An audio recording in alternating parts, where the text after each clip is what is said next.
Estamos una vez más en nuestro programa Diálogos de Ciudad. Saludamos a nuestros televidentes y le damos la bienvenida muy cordial a nuestro invitado de esta ocasión.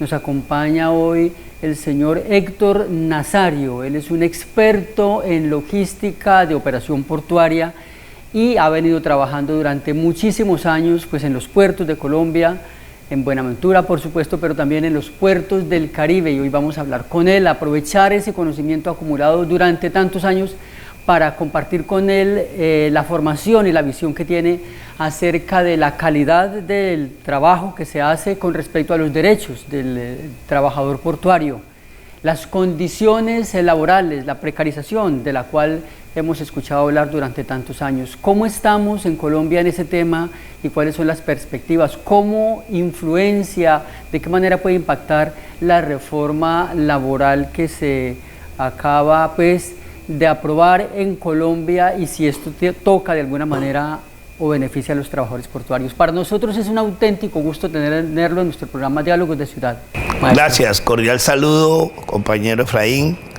y cordial saludo para este programa y para la comunidad que pues, le gusta el programa cultural y es un programa muy social. Bien, maestro, nosotros hemos escuchado que por mucho tiempo el trabajador portuario de Buenaventura y sobre todo desde que en Colombia se privatizó pues el puerto de Buenaventura, pues se ha precarizado, esa es la expresión que se utiliza para decir que el trabajador labora en condiciones inferiores a las del promedio. Sí, la verdad es que la precarización, no solamente el puerto de Buenaventura, ha sido como una prioridad en Colombia, porque Colombia, a pesar de ser signatario de los convenios de la Organización Marítima Internacional, ser signatario de la OIT, ser signatario de todas las organizaciones que tienen que ver con la seguridad del trabajador, Colombia ratifica los convenios, pero no los formaliza de acuerdo a un decreto, apoyando a las organizaciones internacionales y dedicándole realmente un ejemplo de cómo es la seguridad. Ahora, cuando nosotros hablamos de la precarización laboral, todo el mundo cree que es el pago. No, la precarización laboral es un conjunto de normas aplicadas al ser humano para su vida, su protección. Por ejemplo, ¿de qué te sirve o de qué le sirve a una comunidad que le paguen tanto dinero si hay unos mecanismos que lo lesionan, que le acortan la vida, no tiene seguridad en la parte física, en la parte ocupacional? Entonces la precarización no es solamente el sueldo, no es solamente, es una serie de medidas que va basada en unos métodos de identificar los riesgos. Usted acaba de hacer una anotación muy importante y sobre la cual con frecuencia nosotros podemos confundirnos, ¿cierto? Nos fijamos con frecuencia en el tema del salario, si es salario mínimo, si se aumenta de acuerdo a lo que se pacta entre el gobierno y las organizaciones de los trabajadores, pero eso va más allá entonces. Pues va más allá. Mira, cuando nosotros comenzamos esto hace más de 6, 7 años, es decir, empezamos con el hoy ministro de Trabajo Sandino, él era senador y pudimos armar una serie de cosas que no están hoy en el Rutrapor, porque yo por eso me he quitado, porque el Rutrapor lo adhirieron al comité de paro, porque en el comité de paro se pidieron unas garantías para el trabajador, pero esas garantías no van basadas en los métodos de identificar los riesgos. Los puertos tienen métodos de identificar los riesgos: lugar de actividad, tipo y forma de recipientes, marca y etiquetas, por ejemplo, carta de porte, fichas técnicas, órganos y sentidos y equipos de detección. Maestro, como se trata de que en este programa ayudemos de la mejor manera posible a nuestros televidentes a entender el tema, es un tema especializado, sí. No todo el mundo está familiarizado con estos asuntos. Entonces vamos a explicar con más detalle, en particular con más pausa, lo del Rutrapor. Usted acaba de mencionar el Rutrapor, es una palabra nueva, es una registro sigla, único del trabajador portuario. El registro único del trabajador portuario es algo muy reciente, fue expedido en el año 2024, en noviembre del año 2024, es decir, que está fresco y es un instrumento que apunta justamente a eso, maestro, expliquémoslo. Bueno, a ver, cuando yo le hablaba al gobierno, y en este momento nos estamos reuniendo, no sé, cuando yo le hablaba al gobierno, nosotros hablábamos de Rotraport basado en la experiencia de puerto. Yo tuve la oportunidad de jubilarme en el Departamento de Seguridad Portuaria, en Puertos de Colombia. Entonces nosotros hablábamos de cosas, por ejemplo, el asbesto. El asbesto es conocido como Tonsil actinium. El asbesto era un producto que cuando lo descubrimos en Buenaventura tenía esto, venía en 6 idiomas, y fuimos hasta la Comisión Sexta del Senado, entonces Carolina Rodríguez, Samuel Moreno Rojas, Arturo Duaga, la doctora Celi, y logramos explicar lo del asbesto. Mire, el asbesto después de 25 o 30 años se nos paró bola. Venía otra carga que se llama el famoso, el asbesto era conocido como crisótilo, amianto, serpentina, y el Tonsil actinium, que era el negro de humo. Desde ahí empezamos a ver que la precarización no es el sueldo de los trabajadores, es que los puertos, por ejemplo, yo voy a descargar un contenedor y tengo que colocar un dryer. Un dryer es un equipo de detección de qué problemas tiene. Por ejemplo, el carbón. Usted va a encontrar carbón bituminoso, subbituminoso, antracita, apatita, fluorita, pero esos carbones botan unos linitos. Buenaventura tiene un problema gravísimo, o grave no, es un problema natural, y es que tiene 2 corrientes, una corriente de aire fría y una corriente de aire caliente. Entonces, cuando usted va a descargar un buque con carbón, pues el carbón de mayor BTU, de mayor caloría, lo manejan por Buenaventura porque hay una humedad relativa. Una corriente que viene de Humboldt y una corriente fría, entonces el carbón se mantiene en una relatividad que le permite exportarlo, pero que le está generando un daño a las personas. ¿Por qué? Porque los carbones requieren máscaras especiales, es decir, filtro con doble filtro, o sea, Norton, doble factor. Entonces no hay eso, entonces no hay la cultura. Buenaventura no tiene la cultura, Colombia no tiene la cultura, y menos Buenaventura. Maestro, su información es muy valiosa y vamos a aprender poco a poco de todo eso que usted nos comparte. Vamos a solamente a tomarlo como ejemplo. Usted mencionaba el caso del asbesto. Lo digo porque para los que no somos expertos en el tema, seguramente hemos escuchado hablar más fácilmente porque se hizo más popular el tema del asbesto, que es una sustancia que se utiliza casi siempre para eternir, para hacer los techos, lo que los arquitectos llaman cubiertas. ¿Cierto? Pero de allí se desprende una sustancia que es tóxica, un polvo que va hasta los pulmones, que es nocivo, incluso puede causar cáncer. Eso es así, ¿cierto? Sí, el asbesto venía desde un pueblo que se llama Valleyfield, Estados Unidos, y entraba con un nombre llamado crisótilo, amianto o serpentina. Crisótilo, amianto o serpentina. Pero un día que lo descubrimos, un trabajador en su equipo voló, pero para Colombia lo metían en un forro aparte. Pero cuando descubrimos que venía en 5 idiomas, que era una carga peligrosa, esa carga no se clasificaba en Colombia. Las clasificaciones de la IMO, del código IM, tienen que ver con las 9 clases. Es galisol, oxiberraco, explosivos, gases, líquidos, sólidos, oxidantes, venenos, radioactivos y corrosivos. Ella estaba como un producto altamente tóxico, el número 9. Pero Buenaventura, al no rotularlo, tenía ese problema. ¿Por qué? ¿Cuál es el problema más grave que tiene Colombia? El problema más grave que nosotros, es decir, la rotulación. Cuando una carga viene en el bill of loading, o sea, conocimiento de embarque, viene marcada y te dice, es IMO 6, veneno. Entonces, cuando es IMO 6, a esa carga hay que hacerle un tratamiento. Viene en el buque ubicada, de acuerdo al SOLAS, que es la vida humana en el mar, ubicada en cierta distribución, y el puerto, cuando la recibe, esa carga debe ser etiquetada. ¿Qué es una etiqueta? Un estarcido, un label, en inglés, label, o sea, donde se marca, y esa carga hay que hacerle un seguimiento, tiene que ir en la carta de porte, tiene una ficha técnica, y cuando se va a desembalar esta carga, debe haber unos equipos de detección. Esos equipos de detección van a permitir que esos polvos o esas partículas suspendidas en el aire no vaya al pulmón de los seres humanos.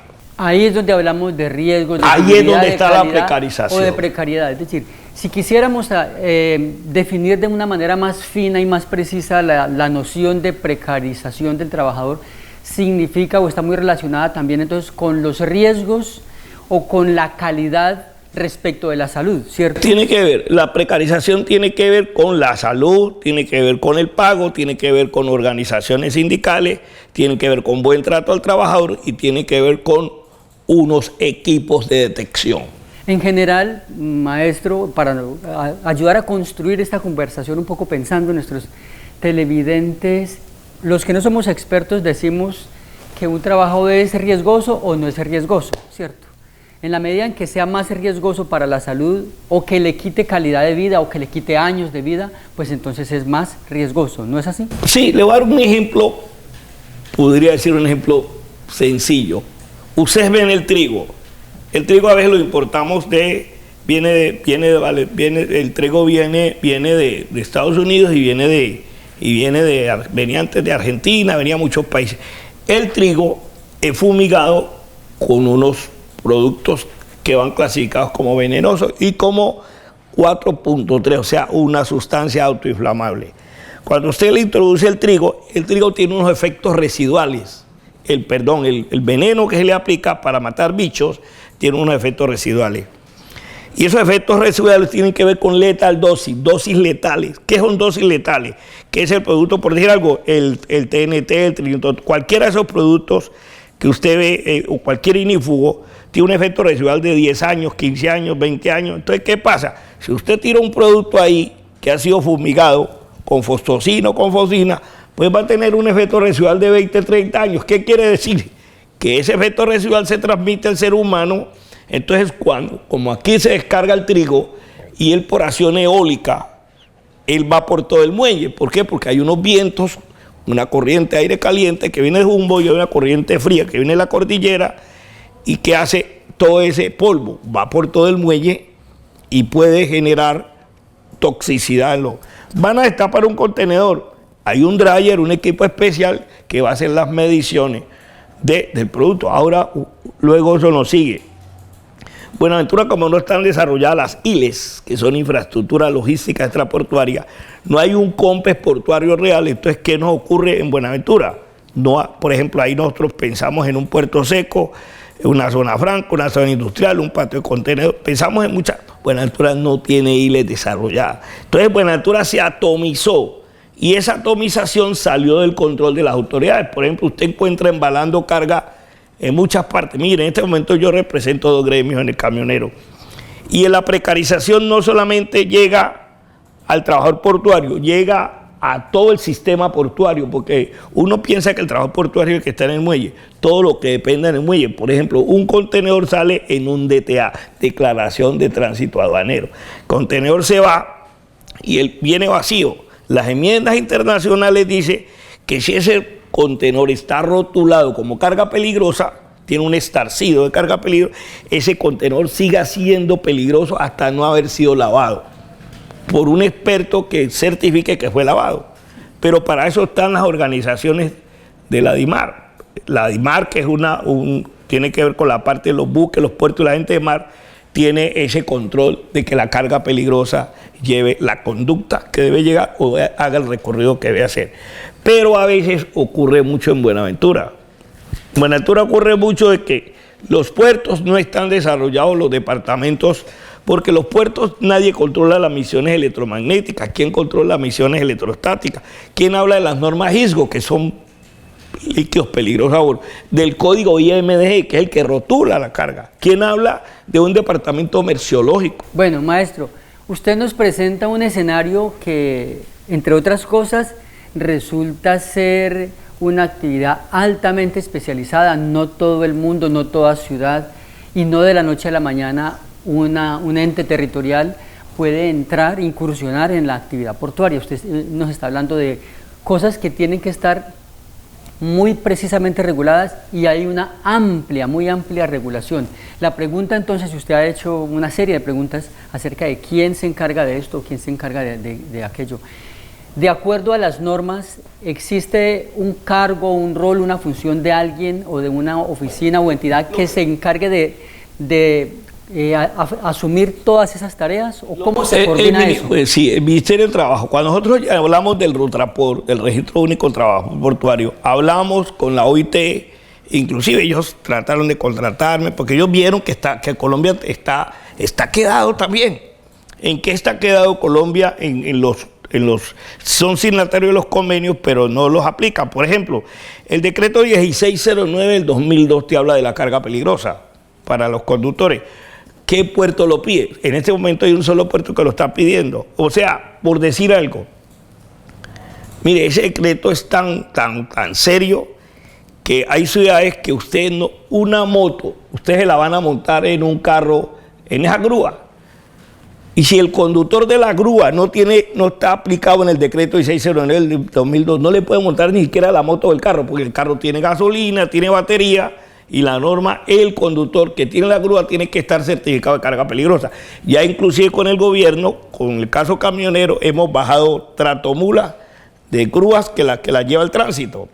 Y eso lo estamos aplicando en el país. ¿Por qué? Porque eso de la carga peligrosa, eso es un control del Estado.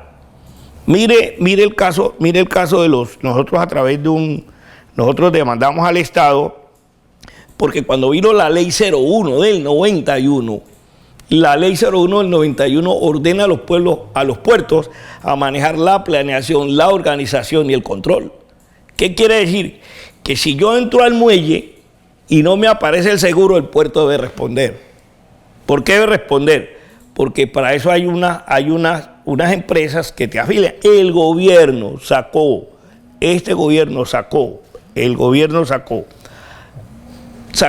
unos decretos. Este gobierno sacó unos decretos. ¿Para qué? Para que esos puertos cumplan. ¿Qué es lo que estamos pidiéndole al ministro, al señor Sandino? Es que nos capaciten las inspectoras de trabajo. Por ejemplo, hay unas inspectoras de Buenaventura, una señora Angélica, y hay dos que son muy pilosas, se mantienen preparando todos los días, y ellas que tienen 8 o 10 años se asombran de todo lo que tienen que hacer en un puerto. Porque es que los puertos no son juegos. Los puertos obedecen a políticas internacionales, nosotros somos signatarios de convenios internacionales y debemos cumplir. Ejemplo, la carga peligrosa lleva 2 tipos de rótulos. Lleva uno que se llama el rombo 704, que es el rombo de la seguridad, el rombo del bombero, el rombo de la carga. Y ese rombo solamente tiene que ver con identificar y actuar. Pero hay otro, el código IMDG de OMI. Ese código tiene que ver con transporte, manipulado y almacenamiento. Entonces, cuando a mí me pasó un cacharro en uno de los puertos que me resuelvo, pero no fue sociedad portuaria, porque es unos puertos que es un poquito más orden que otros. Fui a ver una carga, me contrataron unos navieros, y me contrataron porque yo hice el curso de OPI, soy OPB, soy OCPM, soy 609, y tengo el OMI 110, porque nadie puede entrar a un puerto a manipular carga peligrosa y no tiene el OMI 110. El OMI 110 es una especialización en carga. ¿Por qué lo hice con DIMAR? Porque yo lo hice con Naciones Unidas, Naciones Unidas me preparó, me condecoró y me preparó y me nombró consultor. De la noche a la mañana fui a otros países a estudiar. Eso es lo que entonces yo digo, si eso es lo que a uno le gusta, yo lo que estoy pidiendo aquí es estas universidades se preparen y obedezcan a las pertinencias de competencias laborales de los puertos. No estamos preparados para vivir en una ciudad-puerto. Prepararse para vivir en una ciudad-puerto es las autoridades, bomberos. ¿Dónde está bomberos entrando al puerto a manejar toda la vaina? Ellos no pueden decir, no es que el puerto no está preparado, porque yo tengo las certificaciones para eso. Las pueden consultar con DIMAR. Tenemos gente que hemos preparado, pero resulta que las autoridades se les ha salido el control de los puertos.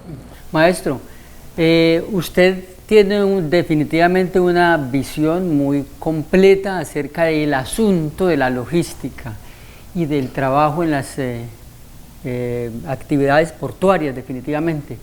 Pero nos preguntábamos nosotros acerca de, en todo ese entorno, ¿dónde queda la parte que tiene que ver con los trabajadores?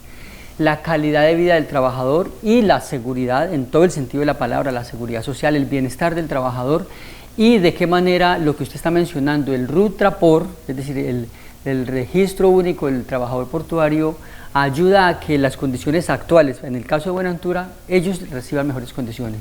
Bueno, en el caso del RUTRAPOR, mire lo que nos puede, para qué nos serviría el RUTRAPOR. El RUTRAPOR nos sirve, por ejemplo, Alguien me dice, yo soy operador portuario y tengo 20 años en el mercado. Entonces usted le pregunta cuántas personas tienen 15 o 14 años registrados en la salud y en la salud y en la parte ocupacional. ¿Cuántos tiene usted? Salud, pensión, ¿cuántos tiene? Entonces resulta que aquí todo el mundo antes era operador. Yo fui director ejecutivo de los operadores y yo siempre les recomendaba, oiga, metámonos en la cadena de servicio. ¿Qué es la cadena de servicio? Que yo soy operador, no, pero yo soy operador para descargar camiones. No, que yo soy operador para descargar buques. No, que yo soy operador para cargar carros. No, que yo soy operador. No, en los puertos los operadores trabajan cadenas de servicio y eso hace que no se precarice. ¿Por qué? Porque resulta que acá, por decir algo, mire lo que nos está pasando, que el gobierno descubrió, mire lo que nos está pasando. Vienen unos carros que se llaman roll-on, transporte rodado, se llaman barcazas. Entonces hay 3, 4 empresas de barcaza. Yo cojo mi lista, la hago y la llevo a la salud, pensión, registro, todo. Entonces yo llevo y la llevo a un puerto, por decir algo, en el puerto hay una plataforma llamada el pick-up. Llevo la salud allá al pick-up. Pero resulta que yo con ese carrero que voy a trabajar, resulta que el carrero lo trae el naviero, pero el naviero tiene una empresa, eso se descubrió en Bogotá, que unos navieros tienen una empresa que se llama Picamón o Equimón, por decir algo, un nombre cualquiera, pero es el más ajustado a él. Entonces, esa empresa no contrataba a las sociedades, contrataba no los navieros, era esa empresa. ¿Y esa empresa quién era? De los navieros. ¿Y qué ocurría con esa empresa? Esa empresa contrata a la sociedad contrataba, por decir algo, a otra Celsa contrata a los otros operadores, entonces el trabajo va precarizado. Si hay una contratación directa entre, oído bien, entre el puerto y el operador, hay recursos para no precarizar. Si hay un control del Ministerio de Trabajo, hay una oportunidad para no precarizar. Si hay una formación de todas las personas que trabajan en el puerto, eso evita precarizar. Porque es que la precarización no solo es el pago. Entonces, ¿qué problema tenemos nosotros en Buenaventura? No están desarrolladas las ILES, infraestructura logística transportuaria, no hay un desorden en los patios. Entonces, nadie quiere venir para Buenaventura en el sentido de que hay unos enturnamientos, los puertos no se hacen responsables de allá. Entonces, un carro vacío demora 2 y 3 días. Y cuando van a pagar ese registro, ese carro vacío va a devolver un contenedor que nosotros le llamamos a través de un comodato. Cuando va a devolver, ese contenedor tiene los términos vencidos. Entonces, en la precarización, oiga, tírenlo en cualquier parte. Entonces van y lo tiran en cualquier parte o lo desembalan en cualquier parte. Y cuando no hay un control de la ciudad, no hay unas actividades logísticas extraportuarias acondicionadas, controladas por la ciudad, hay esa precarización. Imagine que una empresa de transporte va a sacar, dijimos, 30 contenedores y los tiene que desembalar. Los va a desembalar dentro del puerto, en una zona logística, en cualquier patio. Maestro Héctor, entonces en ese escenario que usted nos está presentando... Eso es precarización. Usted presenta un escenario difícil, ¿cierto? Caótico. ¿Quién le puede poner orden a eso? Mire, primero la Superintendencia de Puertos, el Ministerio de Transporte, Superintendencia de Puertos. ¿A qué tiene que venir la Superintendencia de Puertos? Empezar por generar un control. ¿Cuáles son los patios habilitados para desembalar? Aquí las empresas de transporte se tomaron el trabajo de los operadores, muchas. ¿Qué hacen? Cogen el contenedor, lo desembalan en cualquier parte, pero ¿quién controla ese desembalaje? Eso hay videos, hay fotos. Y eso era lo que yo le pedía a la OIT. La OIT no, pues nosotros queremos contratarlo, queremos trabajar con que usted trabaje con nosotros. No, yo no quiero que me contraten, yo quiero es que se cumpla, que vayan ustedes a los puertos y cumplan. Para tratar de entender toda la información, que no es para nada fácil, yo diría que este programa es como una abreboca, un primer punto de partida para comenzar a interesarnos en este tema. La contribución que usted hace al llegar a nuestro programa Diálogos de Ciudad es sensibilizarnos acerca de que hay muchas cosas importantes que no funcionan bien, que están poniendo en riesgo la calidad de vida, la salud de los trabajadores, que también se están perdiendo oportunidades en términos de que no es lo suficientemente eficiente la manera en que se contrata, pero esto no se entiende fácilmente.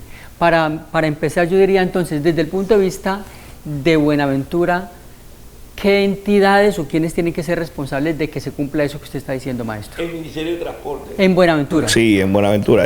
Por eso nosotros... Pero entonces, en Buenaventura, ¿qué funcionario del Ministerio de Transporte tendría que estar cumpliendo aquí labores? Es precisamente nosotros, los camiones, los que manejamos el gremio camionero, pues yo hace 26, 27 años estoy en el gremio camionero, estuve con la ACC, ahora estoy con AGT, soy el nacional de AGT y soy el Valle Cauca Nariño de la CTC. Bueno, el Ministerio de Transporte sería un responsable en Buenaventura. Responsable en la inspección de trabajo. Responsable de que todos los convenios internacionales se cumplan. Otro también que sería responsable, la misma alcaldía. La alcaldía debería tener una oficina que tenga que ver con asuntos portuarios. ¿Para qué? Porque ellos son, esto aquí es un distrito. 16 de 17 la vuelve distrito, pero no han ido aplicando todo. Aquí debiera inclusive hasta autoridad portuaria debiera haber. Ahora, maestro, el escenario que usted nos presenta debe ser, por supuesto, conocido por estas instancias. ¿Es así? Lógico, por ejemplo, van a desembalar un contenedor en la vía alterna. ¿Quién controla la vía alterna? ¿Quién controla los patios? Bueno, pero entonces, usted que es el experto, usted nos puede decir, hasta ahora, ¿cómo está funcionando eso? ¿Cómo se cumplen esas labores? Vean, vamos a ser realistas. Muchos patios que desembalan son tierra de nadie. Allá no llega nadie. Y algo más, hemos descubierto que carga peligrosa, certificada y que debe venir en el bill of loading, o sea, en el conocimiento de embarque, viene peligrosa y es el conductor. Yo lo digo porque soy certificador de cargas peligrosas, hago una cantidad de funciones en eso. El mismo conductor a veces, no, pero es que aquí dice que es peligrosa, y a veces no sabe ni la agencia de aduana que la carga es peligrosa. ¿Por qué? Porque el contenedor para Colombia a veces ni lo rotulan. Otra cosa que nosotros vemos, el que es muy importante, son los ICAOs de carga. ¿Qué es el ICAO de carga? El ICAO de carga es toda la organización de riesgo de la carga. ¿Sí me entiende? Tipo X, Y y Z. ¿Cuál es la carga más peligrosa? ¿Qué tiempos de permanencia están en los puertos? Mire, tenemos carga que por tiempos de permanencia en ICAO de carga, yo humildemente, hace 3 años estuvimos capacitando a los profesores del SENA, manejar toda esa parte logística de ICAO de carga. Porque Buenaventura tiene un problema grandísimo, y en esto quiero como ir cerrando ahí. Buenaventura tiene un problema tan grande, que es la ciudad que más empleo tiene, la ciudad que más empleo tiene en el mundo. ¿Sabía eso? Buenaventura es la ciudad que te entran 3.200 camiones. Buenaventura es la ciudad que te entran 4.000, 5.000 buques al año, incluyendo cabotaje de retorno. Y en mi mercado, a mí no me arreglan un troque, no me arreglan un chasis, no es inyección electrónica, no es electromecánica, no es soldadura. Es decir, usted está diciendo que en Buenaventura hay potencialmente potencial de las empleo, posibilidades de mucho empleo, pero nuestra gente no está preparada. Las universidades deben obedecer a las pertinencias de competencias laborales. Son las universidades las que deben obedecer al ejemplo. Yo necesito 4 trabajadores sociales o sociólogos, pero no tienen una certificación como un propedéutico que le diga que pueden hacer una visita, porque nadie se puede meter a la casa de nadie por el habeas data. Entonces las universidades deben preparar ese sociólogo para que ofrezca su trabajo en el mercado. Yo le digo porque yo hago esa parte en Toluco, Beña, Cartagena. Maestro Nazario, nosotros hemos hecho unas pinceladas, yo espero que espero que provocadoras para las personas, al menos las personas que en la ciudad se interesan por el tema de la logística portuaria, de la actividad económica derivada del puerto como una oportunidad que seguirá siendo muy importante en el mundo. En el mundo pueden cambiar muchas cosas, pero lo que no va a cambiar con seguridad, con inteligencia artificial y sin inteligencia artificial, va a ser la bendita costumbre de consumir, ¿cierto, maestro? Y mientras el ser humano consuma, los puertos van a ser necesarios, porque no existe hasta ahora la perspectiva de que el ser humano deje de consumir y de resolver problemas físicos. Cuando tú llegas a Buenaventura y una llanta la tienes que ir a despinchar a los guerreros. Bueno, no te hacen carrocería, no te arreglan un troque, no te arreglan un chasis, no hay inyección. Maestro Héctor, yo le pediría entonces que en otra ocasión nos Eso sentamos precariza, eso. y hablamos acerca de esa perspectiva, Sí, de las eso precariza. posibilidades que hay acerca de lo que ofrece Buenaventura como una posibilidad, de esos desafíos que se tienen. Pues por ahora, a usted muchísimas gracias por acompañarnos en el programa, maestro. A la opinión pública que nos escuche, la idea, creo, Efra, es poder crear, como lo hemos hecho en la costa atlántica, grupos de estudio que conozcan la región, que se encargue. Ahora estamos capacitando los consejos comunales. ¿Por qué no sirve una región rica si nosotros mentalmente, todo el mundo aspira a política en Buenaventura, pero nadie aspira a tener un conocimiento de la región, una formación de la región? Nuestro invitado es un experto, un apasionado de estos temas, como nos hemos dado cuenta, así que esperamos haber contribuido con este programa y seguramente lo tendremos con nosotros muy pronto en una siguiente oportunidad. A ustedes mil gracias y nos vemos en nuestro próximo programa.